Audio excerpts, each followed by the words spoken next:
Trotamundos. Vayas donde vayas, siempre encontrarás monumentos de diferentes épocas. Desde los primeros asentamientos hasta el nuevo milenio, cada civilización ha dejado su huella. Lugares históricos que nos revelan la forma de vida de nuestros antepasados y el mundo en que vivían.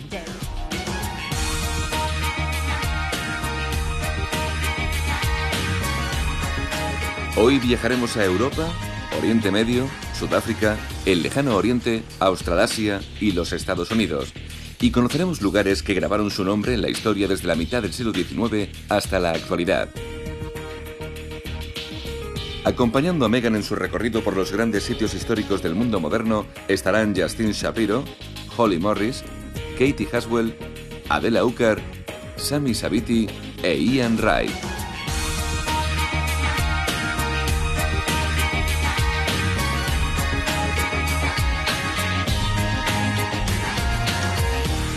Grandes sitios históricos, el mundo moderno. La ascensión de los Estados Unidos de América, finales del siglo XIX. A finales del siglo XIX, Estados Unidos era una nación en ascenso.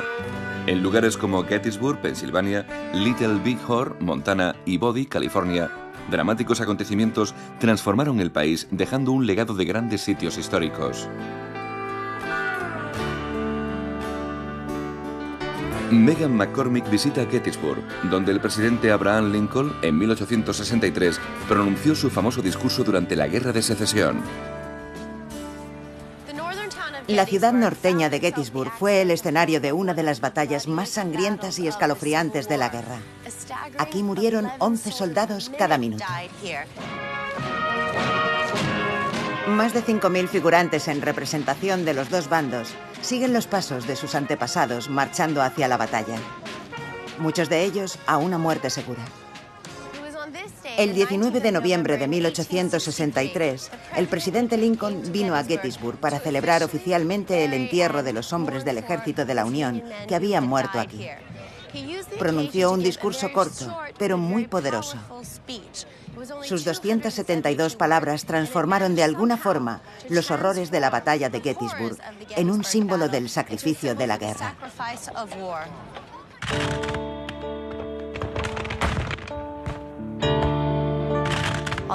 Aunque hubo muchas circunstancias que desencadenaron la guerra, el motivo más importante fue la esclavitud. Los estados del sur estaban decididos a conservar sus esclavos, pero el recién elegido presidente se oponía rotundamente a sus inhumanas prácticas. Hace 87 años, nuestros padres crearon una nueva nación, concebida en la libertad y consagrada al principio de que todas las personas son creadas iguales, y que el gobierno del pueblo, por el pueblo y para el pueblo, no desaparecerá de la tierra. Cabo William H. Myers, compañía E-62. Al final del día se enciende una vela por cada soldado enterrado en el cementerio de Gettysburg, para que la memoria de aquellos que dieron su vida nunca se pierda. Más de 600.000 hombres murieron aquí. Una auténtica tragedia que, sin embargo, dio lugar a algo extremadamente positivo: la abolición de la esclavitud. Y a pesar de aquellos 4 años de odio y derramamiento de sangre, los unionistas y los confederados terminaron uniéndose para formar los Estados Unidos de América.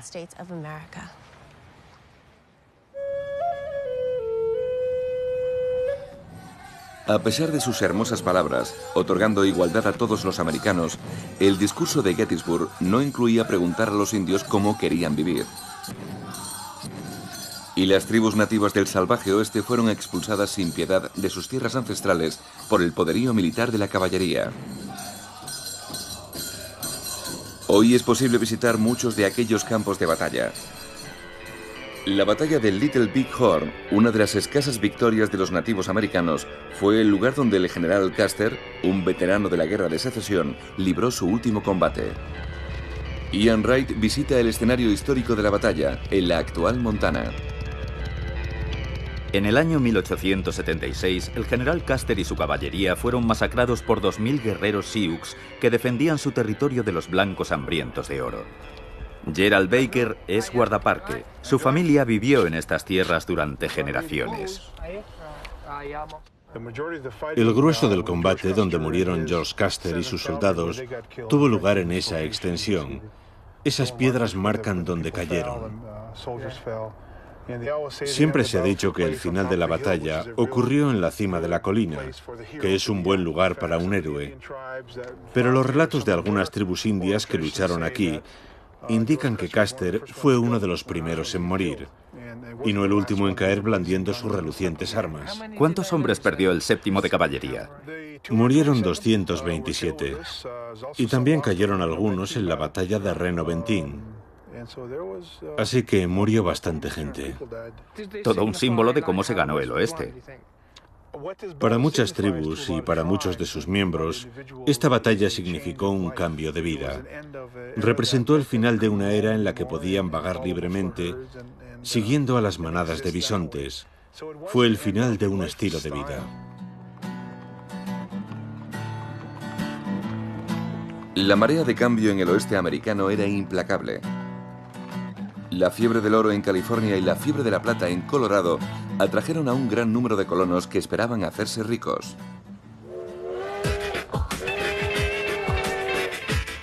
Los ferrocarriles construidos con los beneficios trajeron más colonos todavía. Hoy muchos sitios históricos de aquella época pueden visitarse por todo el oeste. En 1876, el mismo año de la batalla de Little Big Horn, enormes depósitos de oro fueron descubiertos en California, en los remotos asentamientos de Body. Justin Shapiro va a echar un vistazo a este monumento histórico nacional. En menos de 20 años se convirtió en la tercera ciudad más grande de California. Pero cuando el oro se agotó, la ciudad murió y ahora es una ciudad fantasma.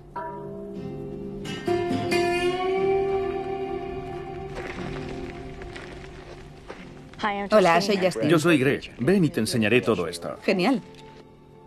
En su apogeo, hasta 10.000 personas vivieron en Body. Pero en la década de los 30, un gran incendio destruyó la mayor parte de la ciudad. Y todo esto lo dejaron como estaba. ¿Cuándo fue eso? Estuvo en funcionamiento hasta principios de los 40. Este es uno de los 65 salones que llegó a haber en Body. 65 salones. ¿Y cómo era la vida? ¿Iban a las minas por la mañana? Ganaban $4 al día que gastaban en la ruleta, en juegos de cartas y en señoritas. Al día siguiente no les quedaba nada. Algunas cosas no cambian nunca. Mujeres, juego y alcohol. Sí. Body era una ciudad dura y sin ley, con al menos un tiroteo al día. Dicen que las campanas, anunciando un funeral, sonaban continuamente. Mientras el salvaje oeste era domado, el este vivía una explosión económica.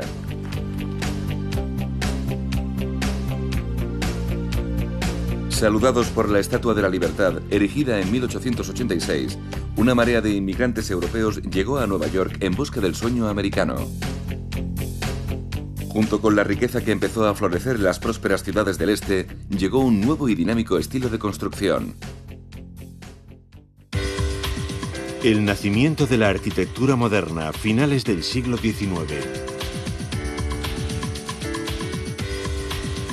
Chicago, una de las ciudades de más rápido crecimiento, fue a finales del XIX el lugar de nacimiento del rascacielos moderno, como Justin Shapiro va a descubrir. Los rascacielos se levantaron sobre las cenizas de un gran incendio que tuvo lugar en 1871 y que arrasó toda la ciudad.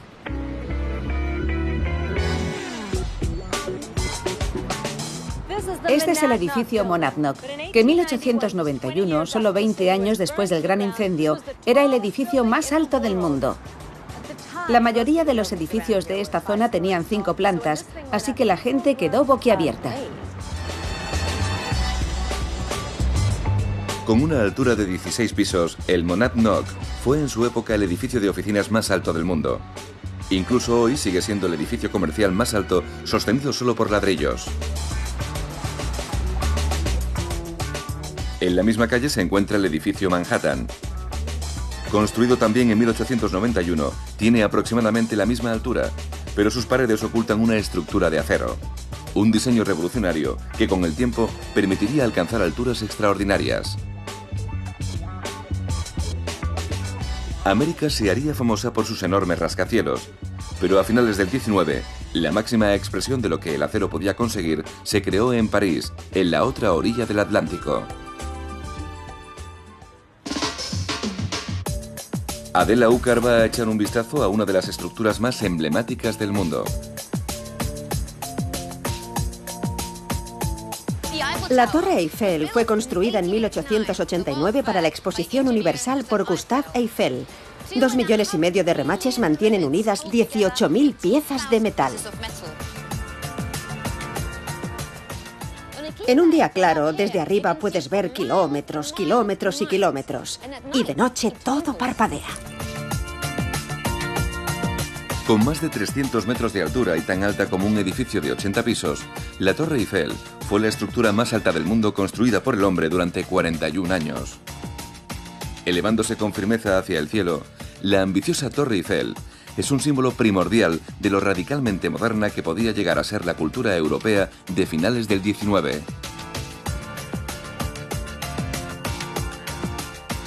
Aparte de París, el ejemplo más notable de la arquitectura moderna de finales del 19 se encuentra en Barcelona.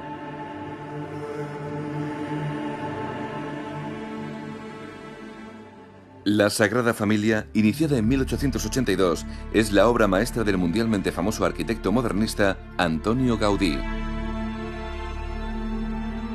Gaudí trabajó en ella durante décadas, pero el proyecto era tan ambicioso que murió sin completarlo. Actualmente se sigue trabajando en su finalización, siguiendo las directrices escritas por el maestro. Megan McCormick va a visitarla. Ahí está.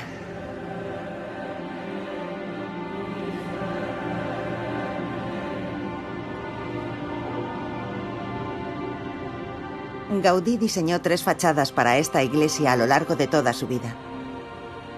La Natividad, que mira al este, adornada con símbolos de la creación. En el norte, el ábside, plagado de diabólicos reptiles que intentan infructuosamente penetrar en el sagrado interior. Y la Pasión, situada en el oeste, donde el día termina y la muerte enseña su horrible cabeza. Fe, esperanza y caridad. Estos son los temas que obsesionaban a Gaudí. Abundan las imágenes del Nuevo Testamento, campanarios que representan a los apóstoles, el cielo y el infierno tallados en esculturas.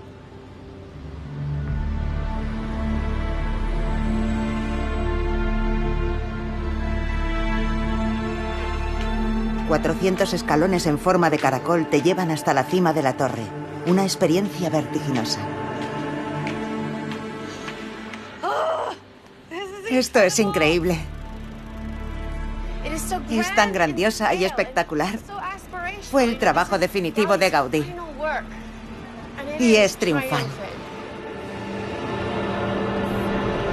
Es curioso pensar que la iglesia estará terminada en 2026, 100 años después de la muerte de Gaudí.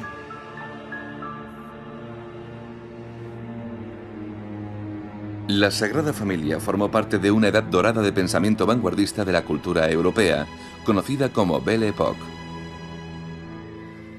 Pero en 1914, aquella era optimista llegó a su estremecedor final con el estallido de la Primera Guerra Mundial.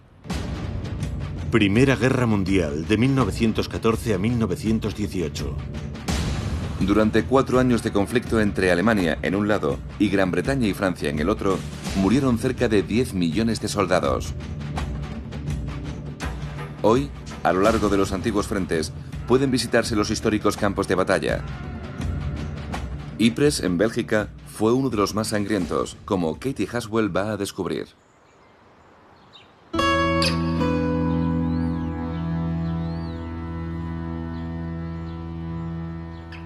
Entonces estamos en el lado alemán.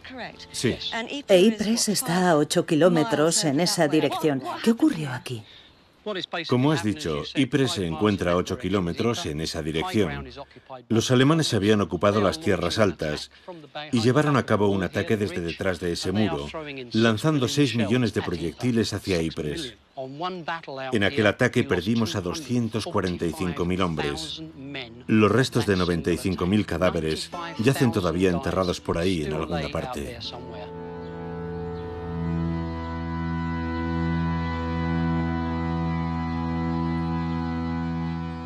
Este muchacho tenía 16 años. 16.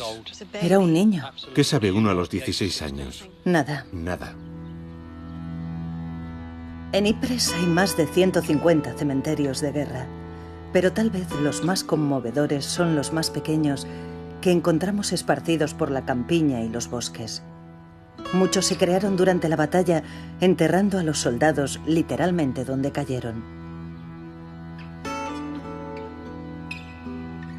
En algunas zonas aún podemos contemplar las trincheras y los túneles de la guerra. Así que esto está como cuando los soldados salieron de la trinchera y regresaron a casa. Eso es cuando se marcharon. Muchos jóvenes murieron enfermos en el barro y la suciedad de las sórdidas trincheras. En esta colina murieron 55.000 hombres durante los 4 años que duró la guerra. Algo muy difícil de explicar. Es imposible imaginar lo que ocurrió aquí.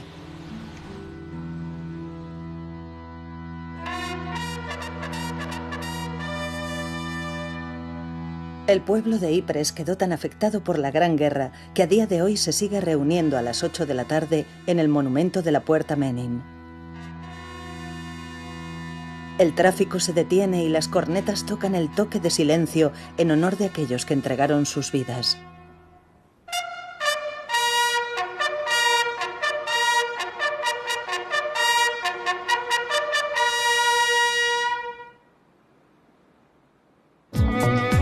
La ascensión de la Unión Soviética, 1917.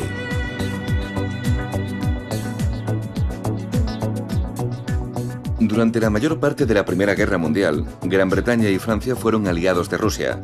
Pero todo cambió en 1917, cuando la insurrección comunista en San Petersburgo y Moscú derrocó a la monarquía rusa. Ian Wright va a visitar los grandes sitios históricos de la Revolución Comunista.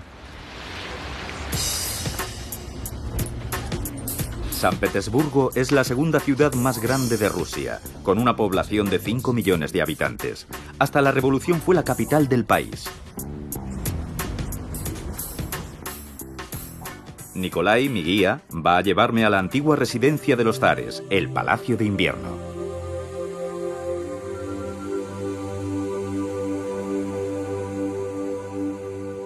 Esto es una auténtica pasada. Es un sitio maravilloso. Menuda escalera. No se anduvieron con medias tintas. Efectivamente. Es increíble. El palacio está exactamente igual que en el siglo XVIII. No se ha reconstruido. Está exactamente igual. Fue construido para Catalina. ¿Catalina la Grande? Sí, Catalina II. Así que nadie entraba aquí. Este era su remanso de paz. Exacto. Pero ¿para qué tantas lámparas? ¿No es muy exagerado? En efecto.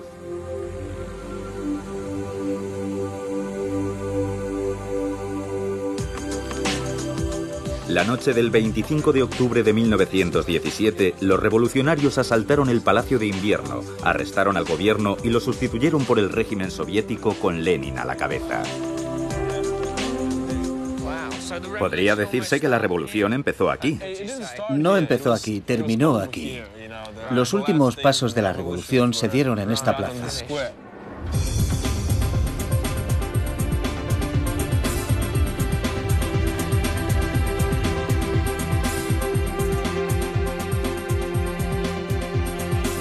Moscú ha cambiado mucho, pero es difícil olvidar que durante 70 años fue la capital mundial del comunismo. Muchas ciudades en Rusia tienen un Kremlin. La palabra significa fortificación, pero para mí este es el único.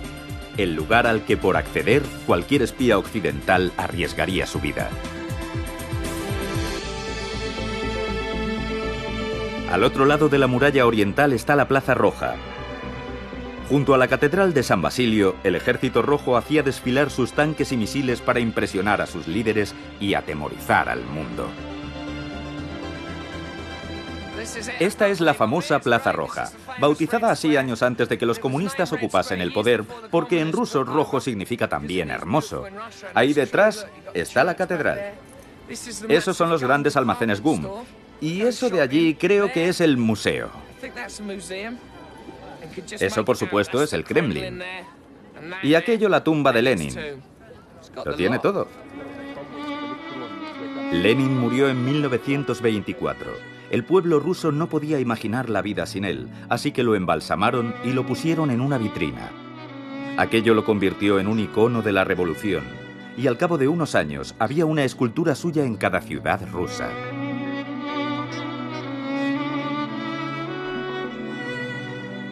Su cuerpo sigue siendo conservado con extremo cuidado, pero ya no existe la necesidad política de preservar su memoria. El rumor es que, en un día no muy lejano, será enterrado en una tumba normal, dando por fin descanso al último vestigio de la revolución bolchevique. Bueno, ya lo he visto todo. El Kremlin, la Plaza Roja y la tumba de Lenin. Resulta bastante inquietante. Parece un muñeco de cera. Arquitectura de principios del siglo XX. En Moscú existe una extraordinaria colección de rascacielos góticos de la era comunista.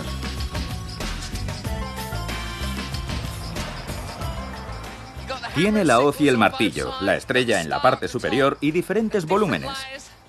Por eso lo apodan la tarta de boda. Y lo mejor de todo es que es mi hotel. Moscú nunca ha sido una ciudad muy turística, así que no tiene muchos sitios baratos donde alojarse. El Hotel Ucraina es una buena opción. Un buen alojamiento al viejo estilo soviético de una época ya pasada.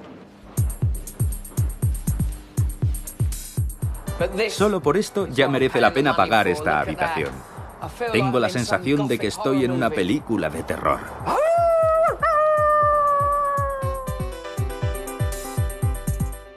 Los rascacielos moscovitas de la era comunista son espectaculares, pero en lo que respecta a la altura, los arquitectos soviéticos no podían competir con sus colegas capitalistas.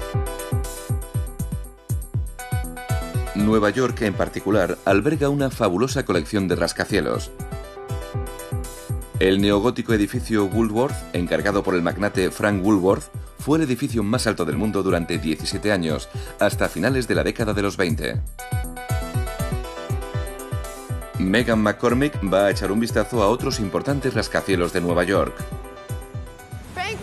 Frank Woolworth fue el primero, pero en 1929 dos contendientes se disputaron la construcción del edificio más alto del mundo. En el número 40 de Wall Street estaba el Bank of Manhattan y en el centro el edificio Chrysler, la impresionante obra maestra de Art Deco de Walter Chrysler. El primero ostenta el dudoso honor de haber sido el edificio más alto del mundo durante tan solo una semana. Cuando Walter Chrysler descubrió que iba a ser más alto que su edificio, añadió a este una aguja de 2 piezas, superando al Bank of Manhattan en 36 metros. Tras el crack del 29, la arquitectura se volvió más sobria y funcional. Sin embargo, un edificio erigido durante la Gran Depresión sigue dominando la línea del cielo. El mundialmente famoso edificio de John Jacob Raskob, construido en el lugar y la época equivocados. Sé que está por aquí. Allí, el Empire State Building.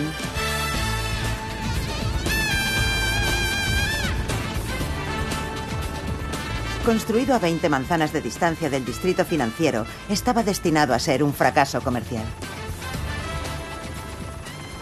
Raskob cogió un lápiz por un extremo y le dijo a su arquitecto principal, William Lamb, ¿hasta qué altura puedes construirlos sin que se caiga?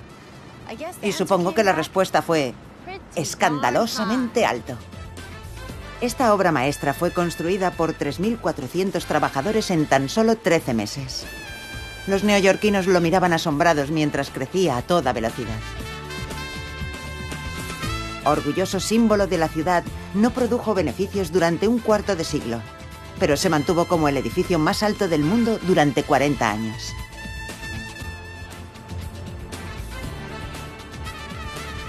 El edificio Chrysler fue el más alto del mundo durante solo 11 meses, pero su espectacular diseño Art Deco, mucho más duradero, lo hizo mundialmente famoso durante la década de los 30.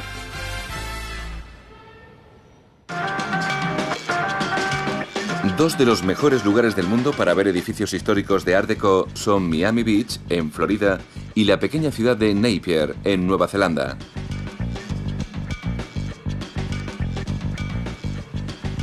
Ambos lugares fueron reconstruidos tras ser devastados por desastres naturales. En el caso de Miami, por un huracán en 1926. Hoy, en una pequeña zona alrededor de la emblemática Ocean Drive, Miami Beach cuenta con más de 400 sitios históricos registrados de la época dorada del Art Deco.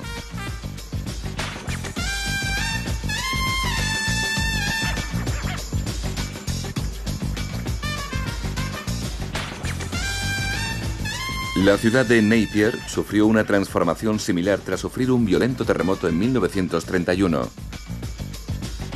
John Gorkin, un entusiasta del Art Deco, nos explica lo ocurrido.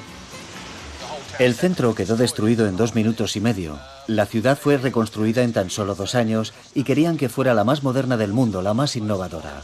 De modo que eligieron el Art Deco. Es un estilo muy geométrico, en contraposición al Art Nouveau, que utilizaba formas muy naturales.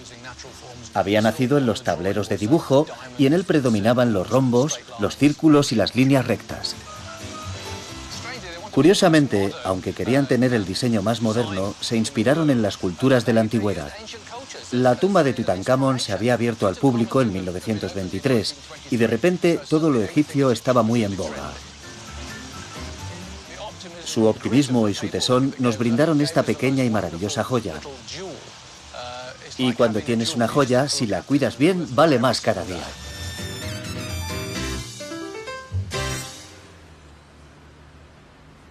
La arquitectura histórica de Napier y de Miami Beach nació como consecuencia de un desastre natural. Pero en 1939, una catástrofe provocada por la mano del hombre transformaría profundamente la faz del mundo. La Segunda Guerra Mundial, 1939 a 1945.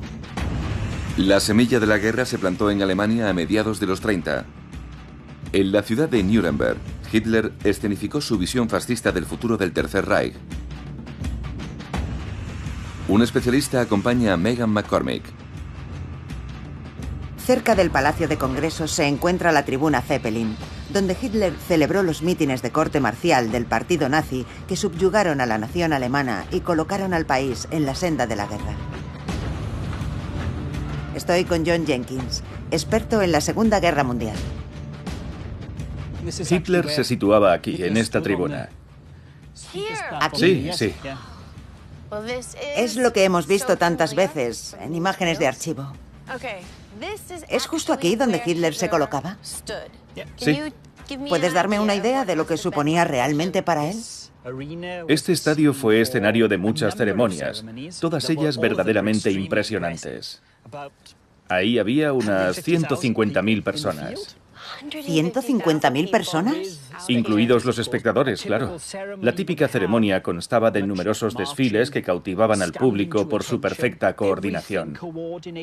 No se cometía el más mínimo error, y el resultado era impresionante. En aquellos primeros tiempos, la idea general era: este hombre va a hacer algo por Alemania y yo quiero formar parte de ello. Quiero formar parte de este movimiento nacional. Ahora, después de las cosas que ocurrieron aquí, resulta bastante chocante ver a la gente patinando o montando en bicicleta. O a padres empujando el cochecito de sus bebés como si no hubiese ocurrido nada.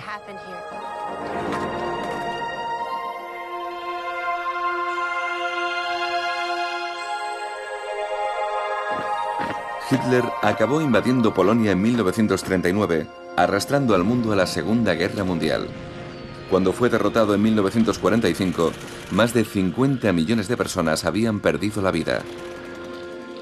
Cerca de 6 millones, de origen judío, fueron asesinados por los nazis en una campaña de genocidio. En Polonia, en el antiguo campo de exterminio de Auschwitz-Birkenau, se anima a los visitantes a no olvidar nunca lo que pasó, como descubre Justin Shapiro.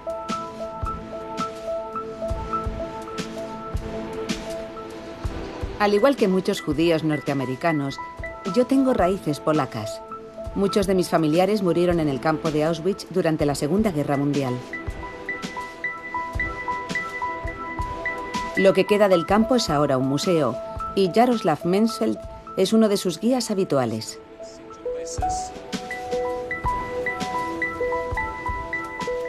¿Qué clase de reacciones observas en los visitantes?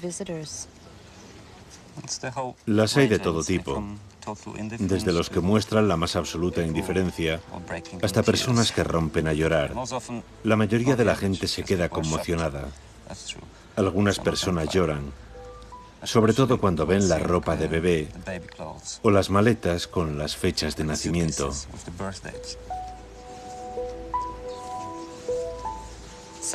Los rusos encontraron 7 toneladas de cabello humano que los nazis vendían como materia prima. 1 kilo de pelo costaba medio marco de entonces, una verdadera ganga. Y aquí en la vitrina podemos ver lo que hacían con el pelo, ropa. Como tejido era muy bueno y muy resistente. El único problema era que procedía de seres humanos. Por lo demás, era un buen material para hacer colchones.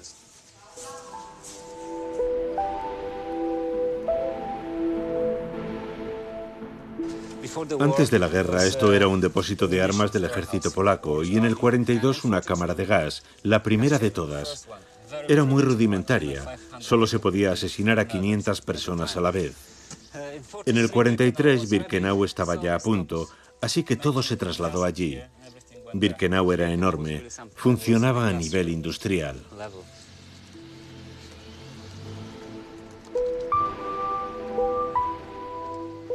Seguimos haciéndonos la misma pregunta. ¿Hemos aprendido algo de Auschwitz? Alguien dijo una vez que olvidar es repetir. Si decimos, yo no soy judío y esto no me interesa, estamos cometiendo un grave error. Porque tragedias como el Holocausto empiezan de la manera más inocente. Alguien escribe un libro y poco a poco se acaba llegando hasta donde nos encontramos ahora, Auschwitz.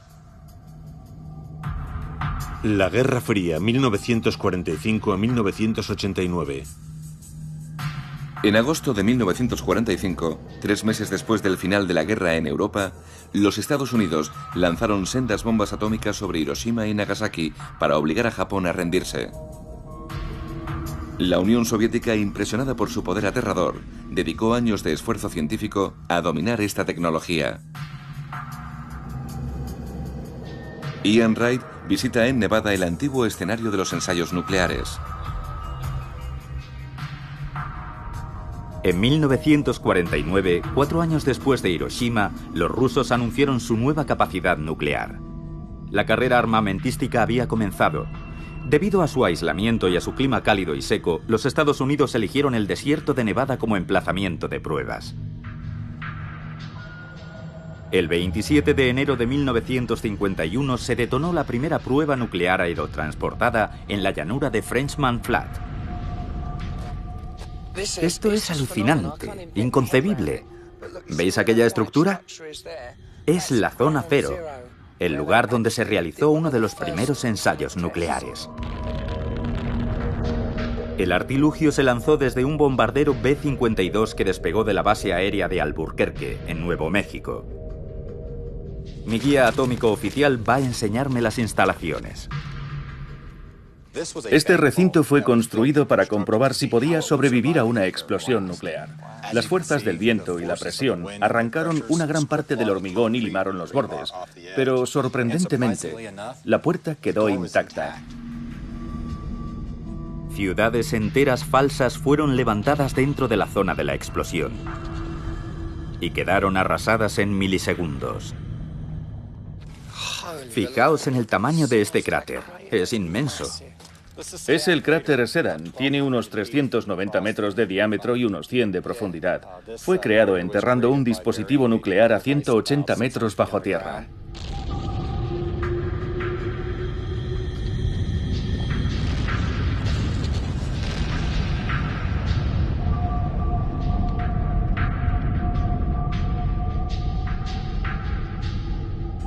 Esto es delirante. En estos bancos es donde se sentaban las personas importantes para contemplar a unos 13 kilómetros nada menos que la explosión de una bomba atómica. Primero sentías como una gigantesca ola de calor te golpeaba e inmediatamente después sentías la onda de choque. Y solo después de eso, escuchabas el ruido de la deflagración. Sinceramente, es demencial. Qué cosa tan absurda.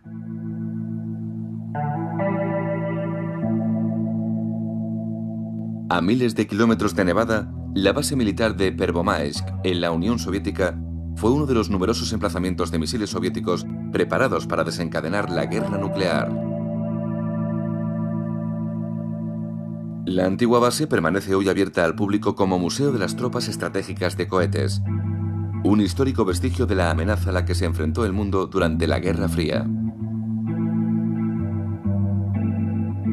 Un guía acompaña a Holly Morris por este antiguo emplazamiento secreto. ¿Cómo se llama este aparato? ¿Satán? Sí. Edward Savirov, mi guía, asistido por Ilya, un traductor de inglés, fue uno de los oficiales destinados en esta base. ¿Y eso es el lanzador? Más bien lo que queda de él. ¿Los misiles que había aquí estaban provistos de cabezas nucleares? Sí, portaban 10 cabezas nucleares. ¿Y cuánto tardaría un misil en llegar a los Estados Unidos? Unos 30 minutos. Gracias.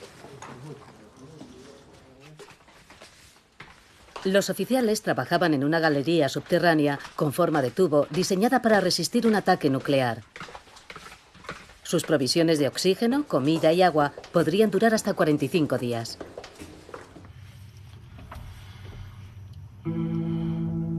Descendemos el equivalente a 12 pisos. Solo 3 personas pueden ocupar al mismo tiempo el diminuto ascensor. Gracias. Este es el puesto número 1, asignado al comandante de la milicia. Así que usted tenía bajo su control 10 misiles nucleares. Para disparar un misil se necesitaban 4 manos operando al mismo tiempo.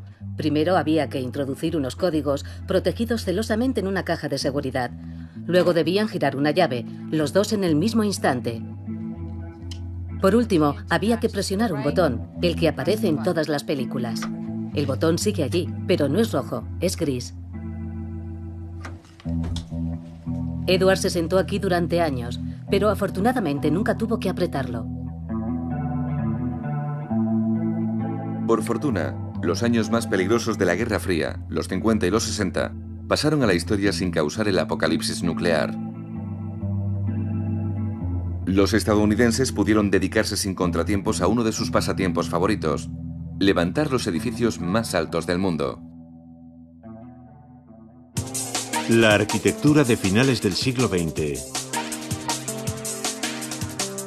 En 1973, la ciudad de Chicago superó a Nueva York en la competición interna que vivía la sociedad americana.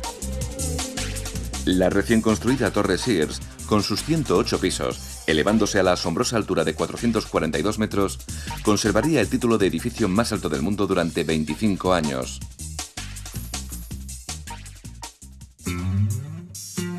Otros edificios modernos e innovadores transformaron algunas de las ciudades más importantes de nuestro planeta, como Sydney, en Australia.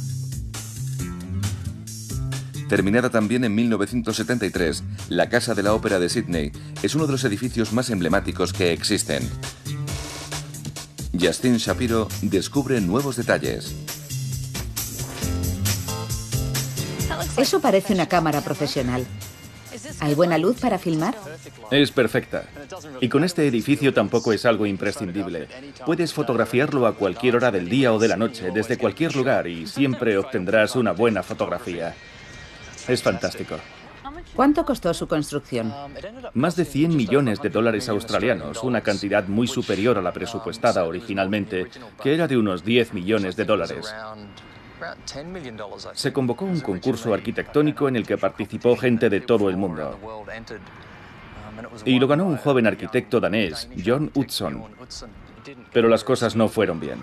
Todo el mundo empezó a preocuparse por el alarmante incremento del presupuesto y por el constante retraso en los plazos de construcción. La presión fue tanta que Utzon se vio obligado a abandonar el proyecto y a no cobrar lo que le correspondía. Utzon regresó a Dinamarca. Lamentablemente murió en 2008 sin haber vuelto a pisar Australia para ver concluida su obra maestra. La caída de la Unión Soviética, 1989.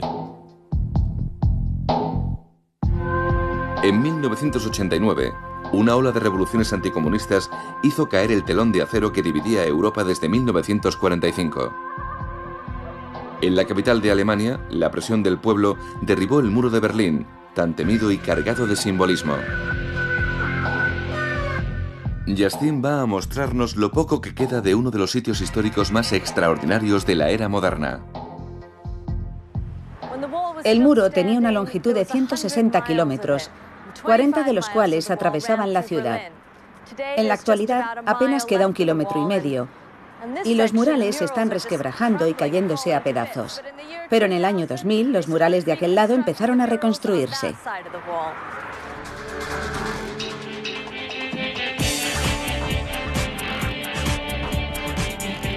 Esta sección es conocida como la Galería del Lado Este, y sus pinturas fueron realizadas por artistas del mundo entero. Justo detrás, un hombre llamado Gigi vende fragmentos del muro que desprendió con un cincel y almacenó en su sótano. Y puede decirte de dónde procede cada fragmento. ¿Está permitido arrancar trozos del muro? No. Es muy importante conservar la parte del muro que aún sigue en pie. Esta es la parte más grande que nos queda. Desde aquí uno puede hacerse una idea de lo profundamente que el muro cortaba la ciudad. Como un cuchillo corta un pastel. Este y oeste, con terribles consecuencias para las familias divididas.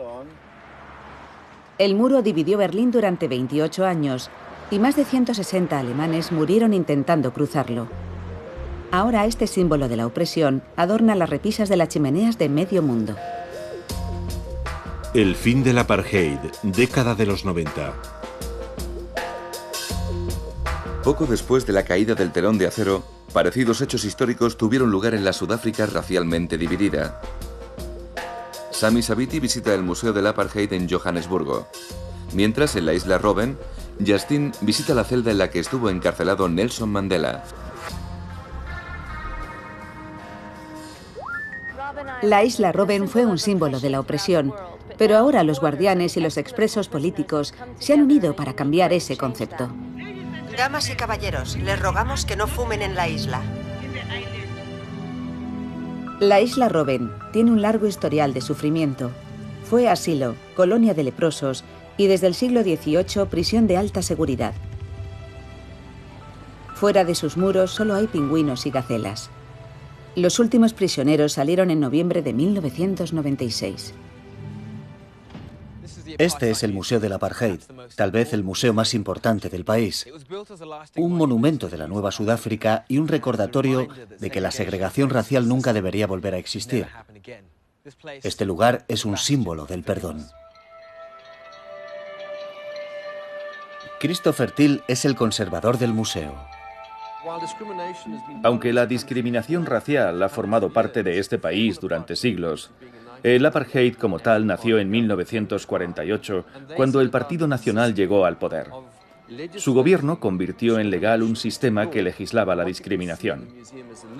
Esta es una lista de todas las leyes que instauró para mantener separada a la gente. Cada uno de estos nudos corredizos representa a alguien que fue ahorcado por actividades políticas. La sala que tienes detrás de ti era la prisión central de Pretoria, donde se llevaban a cabo estos actos, y en ella se puede comprobar con toda su crudeza hasta dónde fue capaz de llegar el gobierno del apartheid para conservar su poder y sus privilegios.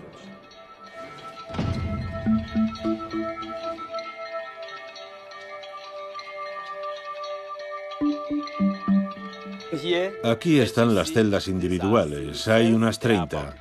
Este es el lugar donde se mantenía a los líderes del Congreso Nacional Africano. Estaban separados de los demás porque eran considerados la gente más peligrosa de Sudáfrica. Señoras y señores, esta es la celda número 5. Aquí es donde estuvo encerrado el presidente Mandela. Al principio no había camas y tenía que dormir en el suelo.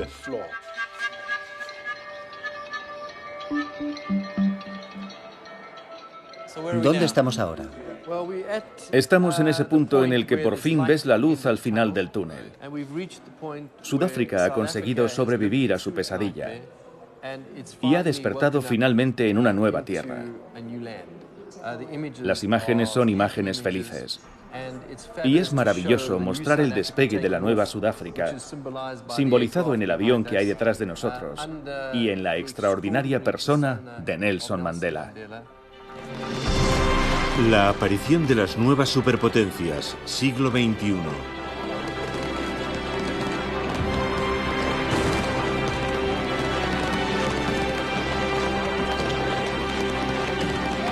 En el año 2000, con motivo del nacimiento de un nuevo siglo y un nuevo milenio, todos soñábamos con una nueva era y un futuro mejor. Pero en 2001, bajo un hermoso cielo otoñal, las esperanzas se vieron trágicamente truncadas.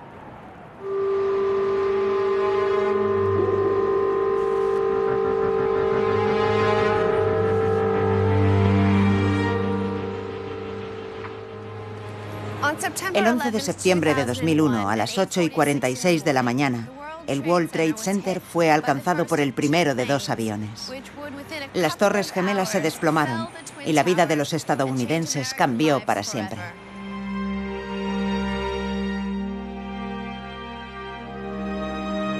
$3.030 personas murieron en los ataques del 11 de septiembre. Un día que siempre estará en nuestro recuerdo.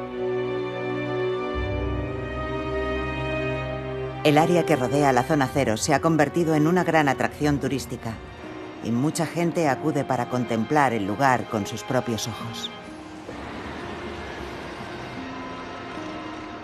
Yo he tenido la suerte de quedar con Daniel Lipskin, a quien ha sido asignada la reconstrucción de la zona cero. Nunca había podido verlo desde esta perspectiva. Sí, es una vista asombrosa. Supongo que la vitalidad y la belleza de Nueva York te ofrecen la libertad de poder reflexionar sobre los hechos que sucedieron aquí y al mismo tiempo responder a aquellos perversos acontecimientos con algo profundamente positivo. Porque la arquitectura es el único arte, en mi opinión, verdaderamente optimista. Y ese es el mayor desafío, responder a la semilla del mal con algo que supere aquellos acontecimientos y devuelva a Nueva York un barrio completamente nuevo.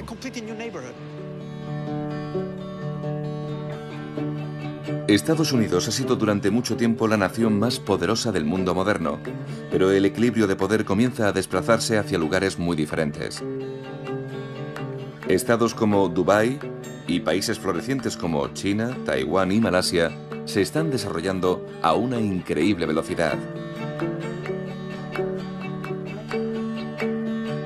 En 1998, por primera vez en 100 años, un edificio no estadounidense se convirtió en el más alto del mundo.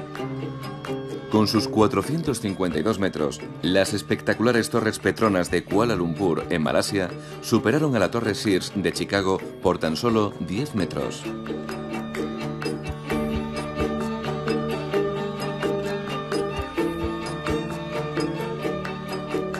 Pero el récord solo le duró 6 años. Al principio parecía que Shanghái, con sus innumerables y enormes rascacielos, sería la primera ciudad del lejano oriente en reclamar el título. Sin embargo, mientras su colosal centro financiero mundial estaba aún en construcción, China se vio adelantada en 2004 por Taiwán.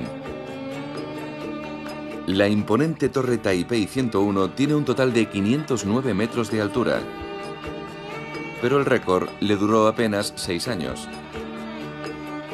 En 2010, el Burj Khalifa de Dubái pulverizó el anterior récord de edificio más alto del mundo por nada menos que 319 metros.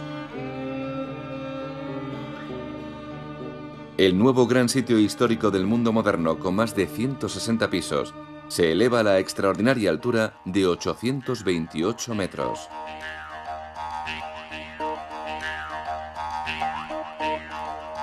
Nadie habría imaginado hace 50 años que estos asombrosos rascacielos serían hoy moneda corriente en el mundo desarrollado. ¿Quién puede predecir entonces cómo serán los nuevos grandes sitios históricos dentro de otros 50? Solo el tiempo lo dirá.